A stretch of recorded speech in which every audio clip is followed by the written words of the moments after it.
আসবেন মাহাদি আবার কখন? আমাদের বুয়েটের মাহাদি বের হয়, পাঞ্জাব থেকে মাহাদি বের হয়, হ্যাঁ, বাংলাদেশের ওই কোনায় মাহাদি বের হয়, সৌদি আরব থেকে ওই কোনা থেকে মাহাদি বের হয় না?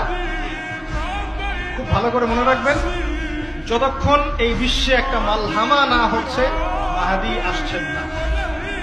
কথা ক্লিয়ার?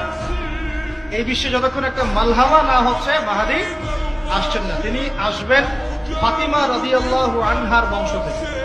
তার বংশ, তার আসল নাম মুহাম্মদ। কি নাম? তার নাক উঁচু, নাক একদম উঁচু, খাড়া, কপাল চওড়া, চেহারার গড়নটা আমাদের নবী সাল্লাল্লাহু আলাইহি ওয়াসাল্লাম। তার বাবার নাম হবে আব্দুল্লাহ, তার মায়ের নাম হবে আমিনা। তিনি দায়িত্ব নিতে চাইবেন না, তিনি দায়িত্ব নিতে চাইবেন না।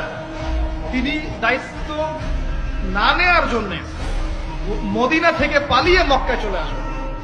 ভয়ে আমাকে দায়িত্ব দিও না, এই ভয়ে। ও তিনি আরবি ভাষায় কথা বলবেন, বাংলা ভাষায় না। এখনকার মাহাদিরা পাঞ্জাবি ভাষায়, বাংলা ভাষায় কথা বলেন, ঠিক আছে?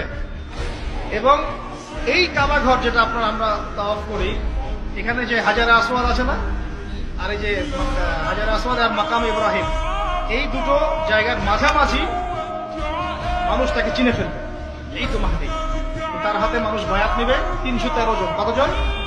ওই তালুত বাহিনীটা 313, বদরও 313, এখানেও 313। এবার শুরু হবে আসল।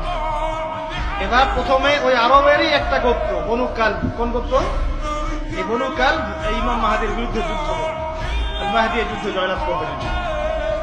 তারপরে সিরিয়া, শাম থেকে, শাম মানে শুধু সিরিয়াই না, ওই পুরো অঞ্চলটাই শাম, ওখান থেকে একটা দল আসবে এই মাহদির সাথে যুদ্ধ করার জন্য। আল্লাহ পাক তাদেরকে মক্কা মদিনার মাঝখানে বাইদা নামক জায়গায় বসে।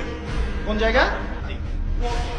কথা বুঝতে পারছি? এরপরে মুসলমানদের আর কোনো পতন নাই, আর পিছনে ফিরে তাকানোর কোনো সুযোগ নাই।